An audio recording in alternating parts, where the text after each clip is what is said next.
తీసినప్పుడు కానీ ఎంఆర్ఐ తీసినప్పుడు కానీ రిపోర్ట్ అలా రాస్తారు స్పాండిలైటిక్ చేంజెస్ అని. సో దీన్ని మనం అంత సీరియస్ గా తీసుకోవాల్సిన అవసరం లేదు.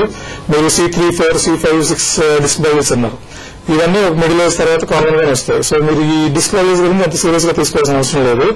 బ్రీతింగ్ ప్రాబ్లం అని చెప్పారు. స్పాండిలైటిస్ కి బ్రీతింగ్ ప్రాబ్లం కి ఎటువంటి రిలేషన్ లేదు.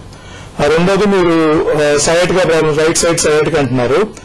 సయాటికా మీరు నడవడానికి కష్టంగా ఉందంటున్నారు. ఈ సయాటికా అంటే స్లిప్ డిస్క్ వల్ల వచ్చిన ఈ సయాటికా ఈ కాళ్ళ నొప్పి సాధారణంగా అంటే ఒక 90 to 95% ఆఫ్ ది కేసెస్ లో నాణ్యంతో తగ్గిపోతుంది. అంటే రెస్ట్ తోని మెడిసిన్స్ తోని చాలా వరకు సబ్సైడ్ అయిపోతుంది.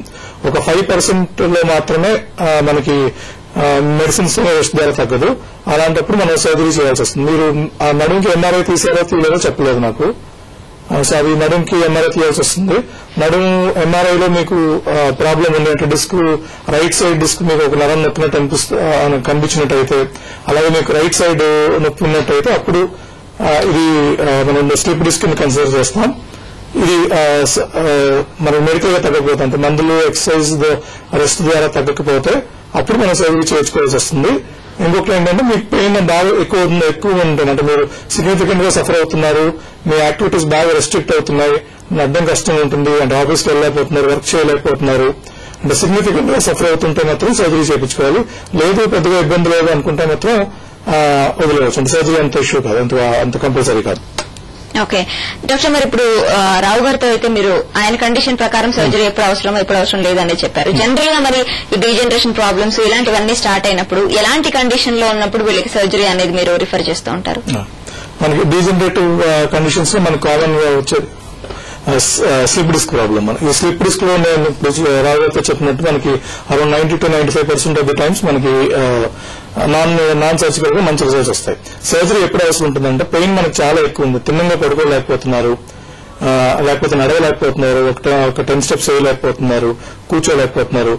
ఇలాంటి కండిషన్స్ లో మనం వెంటనే సర్జరీ చేస్తాం. ఎందుకంటే ఇంత పెయిన్ ఉన్నప్పుడు మనం ఎక్కువ లాభం కాబట్టి వెంటనే సర్జరీ చేస్తాం.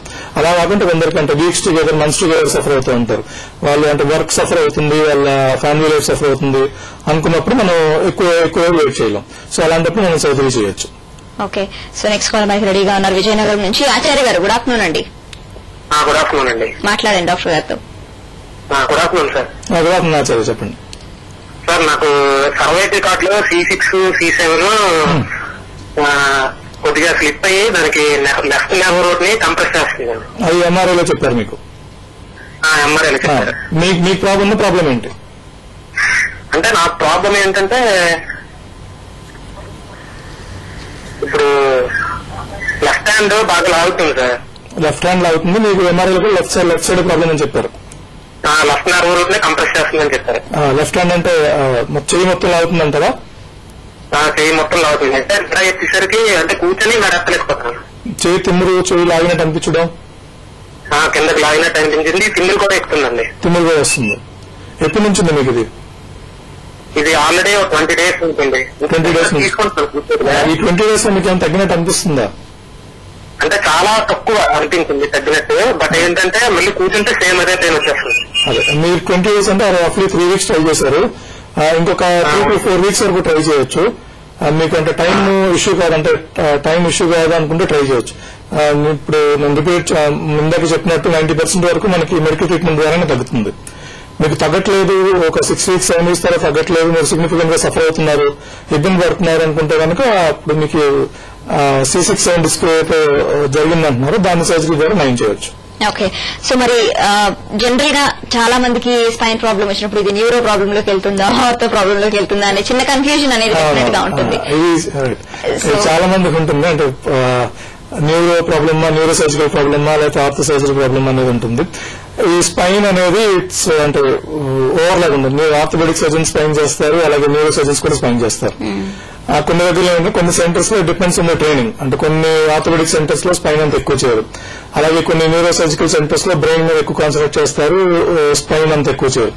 సో ఇది సర్జన్ ట్రైనింగ్ మీద డిపెండ్ అవుతుంది. సర్జన్ ఒక ఆర్థోపెడిక్ సర్జన్ స్పైన్ లో ఎక్కువ ట్రైన్ అయ్యి అనుకుంటే యూ కెన్ డూ స్పైన్. అలాగే న్యూరో సర్జన్ స్పైన్ లో ట్రైన్ అనుకుంటే చేయొచ్చు. అంటే హార్డ్ అండ్ ఫాస్ట్ రూల్స్ ఏం లేదు. ఈ స్పైన్ ప్రాబ్లం ఆర్థోపెడిక్ సర్జన్ చేయాలి, న్యూరో సర్జన్ చేయకూడదు, లేకపోతే న్యూరో సర్జన్ చేయాలి, ఆర్థోపెడిక్ సర్జన్ చేయకూడదు అనేది లేదు.